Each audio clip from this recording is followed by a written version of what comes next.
ప్రయోజనం జరిగిందా? మీ దగ్గర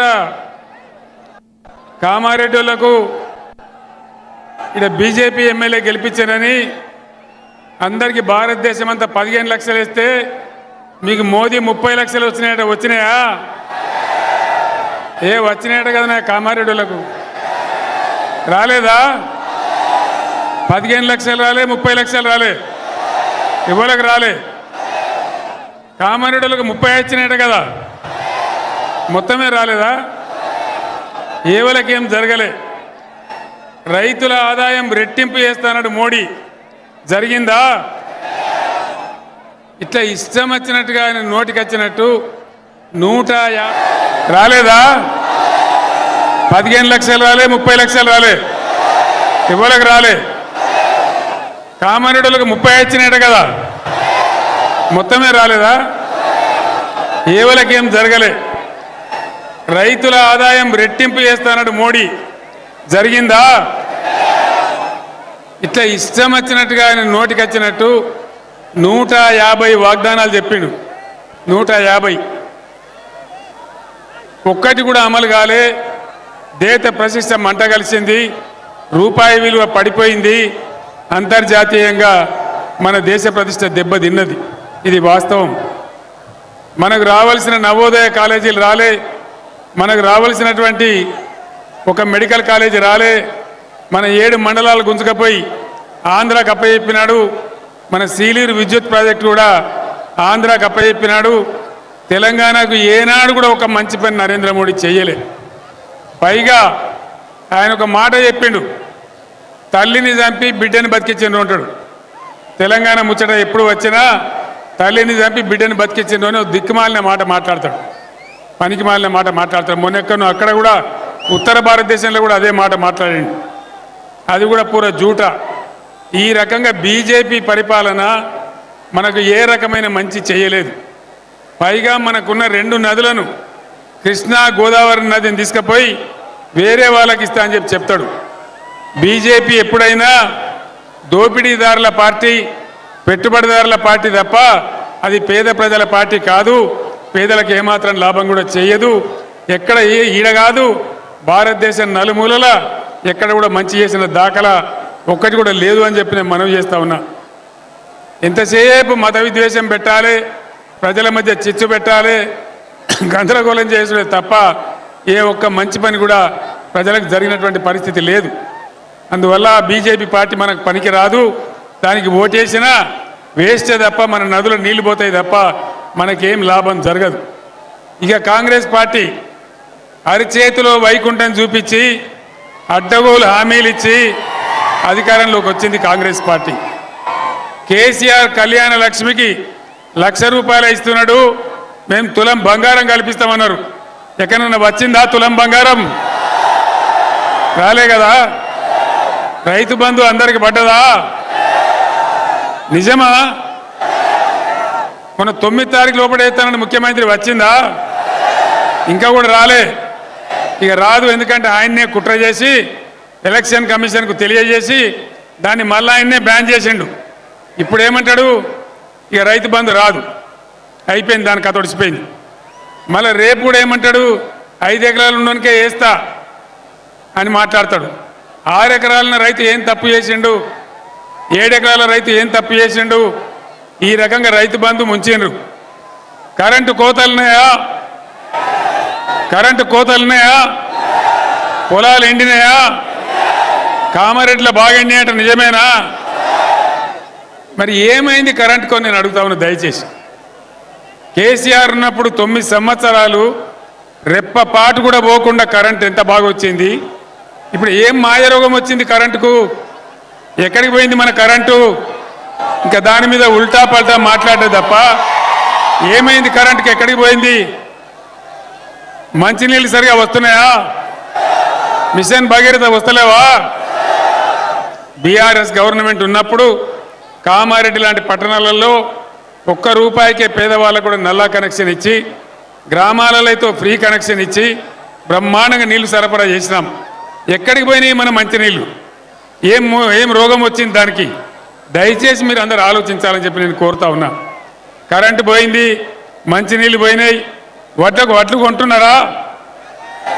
కొంటలేరా? 500 బోనస్ వస్తున్నదా?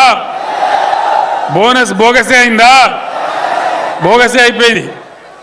అదేవిధంగా ఇలా ముఖ్యమంత్రి ఒక మాట చెప్పిండు, కేసీఆర్ ఉన్నప్పుడు ₹1,00,000 మాఫీ చేసిండు, నేను 2 లక్షలు మాఫీ చేస్తా, డిసెంబర్ 9 నాడే సంతకం పెడతా, మీరు ఉరుకుని బ్యాంకులకు పోయి 2 లక్షలు అప్పు తెచ్చుకోమన్నాడు. వచ్చిందా 2 లక్షల రుణమాఫీ? కాలేదా అన్న? 2 లక్షల రుణమాఫీ 2 లక్షల రుణమాఫీ కాలేదా? కాలే. ఇప్పుడు ఏం చేస్తాడు ముఖ్యమంత్రి? ఏ ఊరికి పోతే ఆ ఊరి దేవుని మీద ఒట్టు, యాదగిరి కాడ ఒట్టు, బాసర కాడ ఒట్టు, ఏ ఊరికి పోతే ఆ ఊరి కాడ ఒట్టు. చేసే సిపాయి ఎవడన్నా ఒట్లు పెట్టుకుంటాడా? అంటే ఒట్లు పెట్టుకున్నాడు, కేసీఆర్ను తిట్టుడు, 2 తప్ప ఇంకో ముచ్చట లేదు. అయితేనేమో దేవుళ్ళ మీద ఒట్లు, లేకపోతే కేసీఆర్ మీద తిట్లు, ఇంతే కదా. 5 నెలల బట్టి ఇదే దుకాణం. ఇక మహిళలకు, ఆడబిడ్డలకు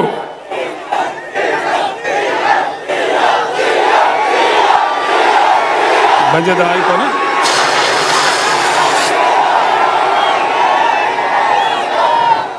అది కాకుండా నా పక్కకు పెద్ద సంఖ్యలో ఇక్కడ ఆడబిడ్డలు ఉన్నారు. అమ్మా, మీ అందరికీ మనిషికి 2,500 ఇస్తాను నెలకు. వచ్చినాయా? కామారెడ్డిలో వచ్చినాయట కదా, హైదరాబాద్లో చెప్తున్నామా, రాలేదా? 2,500 రాలే. ఇట్లా ఏ మాట కూడా కాంగ్రెస్ పార్టీ 6 గ్యారంటీలు అని చెప్పి ఏ ఒక్క మాట కూడా నిలబెట్టుకోలే. అది నిలబెట్టుకోకపోయారు. పాత రైతు బంధాన్ని ఇచ్చిండ్రా, అది కూడా ఇయ్యలే. పంటలు కోసే టైం వచ్చినా కూడా లేదు. అంటే ఏం జరుగుతుంది రాష్ట్రంలో? అసమర్థులు, తెలివి తక్కువ వాళ్ళు, పని చేతగాని వాళ్ళు రాజ్యంలో ఉంటే ఇదే జరుగుతుంది. ఇవాళ అదే జరుగుతున్నది. మనం ఇచ్చిన కరెంటు పోయింది, మంచినీళ్ళు పోయినాయి, రైతు బంధు పోయింది, రైతు బీమా కూడా ఉంటుందో పోతుందో తెలియదు. ఎవ్వలకు ఏం చేయలే. యువ వికాసం అని నిరుద్యోగులకు 4,000 నిరుద్యోగ భృతి అన్నారు, వచ్చిందా? యువ వికాసం అని చెప్పి 5 లక్షల రూపాయలు బ్యాంక్ కార్డు ఇస్తాం ప్రతి విద్యార్థికి అన్నారు. ఎక్కడైనా ఇచ్చిండ్రు? ఎవరికన్నా ఏ విద్యార్థికి రాలే. ఇది ఇయ్యపోయినరు. కానీ మన గవర్నమెంట్ ఉన్నప్పుడు వేసినటువంటి ఏదైతే ఫీజు రియంబర్స్మెంట్ ఉందో దాన్ని కూడా ఇస్తలేరు, ₹1 కూడా ఇస్తలేరు. సోషల్ వెల్ఫేర్ హాస్టల్స్ పెట్టినాం 1,100, వాటిని జూనియర్ కాలేజీలు చేసినాం. అక్కడ పిల్లలకు అన్నం కూడా సరిగ్గా పెడతలేరు. 125 స్కూళ్ళల్లో కలుషిత ఆహారం తిని విద్యార్థులు హాస్పిటల్ల పాలవుతూ ఉన్నారు. ఏం జరుగుతూ ఉంది? 5 నెలలకి ఇంత ఆగమాగం ఉంటుందా? కేసీఆర్ పోగానే కట్క బంద్ చేసినట్టే కరెంటు బంద్ అవుతుందా? నల్లాలు బంద్ అవుతాయా? రైతు బంధు బంద్ అవుతుందా? మరి డబ్బులు ఎక్కడికి పోతా ఉన్నాయి? ఏం జరుగుతూ ఉంది? దయచేసి మీరు అందరూ ఆలోచించాలని చెప్పి నేను కోరుతా ఉన్నా. మీ అందరితో నేను ప్రార్థించేది ఒకటే, మీరందరూ కామారెడ్డి గడ్డ చాలా చైతన్యం, తెలంగాణ ఉద్యమంలో బ్రహ్మాండమైన పోరాటం చేసిన గడ్డ. ఇదే కరీంనగర్ పట్టణంలో, ఇదే కామారెడ్డి పట్టణంలో పోలీసు కిష్టయ్య పిస్తోల్తో కాల్చుకొని అమరుడైన సంగతి కూడా మనందరికీ తెలుసు. ఆనాడు చాలా కష్టపడి మనందరం పోరాటం చేసి అనేక సంవత్సరాలు పోరాడి ప్రాణాల మీదకి తెచ్చుకొని చాలామంది యువకులు చచ్చిపోయి తెలంగాణ రాష్ట్రాన్ని తెచ్చుకున్నాం. దీన్ని ఒక పొదరిల్లులాగా బాగా చేసుకున్నాం. వ్యవసాయం బాగా చేసుకున్నాం. పేద ముసలి వాళ్లకు 2,000 రూపాయల పెన్షన్ ఇచ్చినాం. బీడీ కార్మికులకు దేశంలో ఎక్కడ ఇయ్యరు 2,000 రూపాయల పెన్షన్ ఇచ్చినాం. మొన్న ఎన్నికల్లో 6 గ్యారంటీలలో భాగంగా ముఖ్యమంత్రి 2,000 కాదు, మేము 4,000 పెన్షన్ ఇస్తామన్నాడు. ఎవరికన్నా వచ్చినాయా? అది రాకపోతే పోయింది. జనవరి నెల పెన్షన్, ఆ 2,000 పెన్షన్ కూడా ఇవ్వకుండా పెన్షన్దారులందరినీ మోసం చేసినారు. ఈ విధంగా అన్ని రకాల వాళ్ళు ఇచ్చిన వాగ్దానాలు భంగం చేయడమే కాకుండా బీఆర్ఎస్ ప్రభుత్వం ఉన్నప్పుడు చేసిన సంక్షేమ పథకాల రద్దు, రైతు పథకాల రద్దు, విద్యార్థి పథకాల రద్దు, రాష్ట్రాన్ని అన్ని రంగాలలో నిర్లక్ష్యం చేస్తూ ఉన్నారు.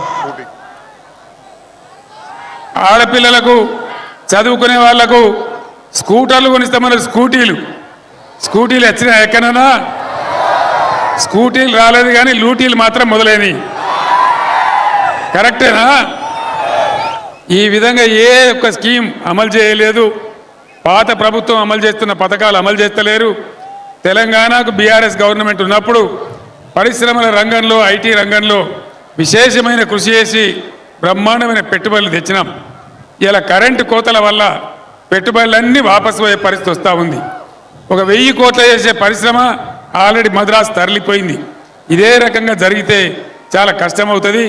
అందుకోసం మన నదుల నీళ్లు కాపాడుకోవాలన్నా, ఈ కాంగ్రెస్ పార్టీ మెడలు వంచి మీకు ఇచ్చిన గ్యారంటీలు అమలు చేయాలన్నా, తెలంగాణ ఆత్మగౌరవాన్ని, తెలంగాణ అస్తిత్వాన్ని రక్షించాలన్నా ఒక బీఆర్ఎస్ పార్టీ మాత్రమే కాపాడగలుగుతుంది.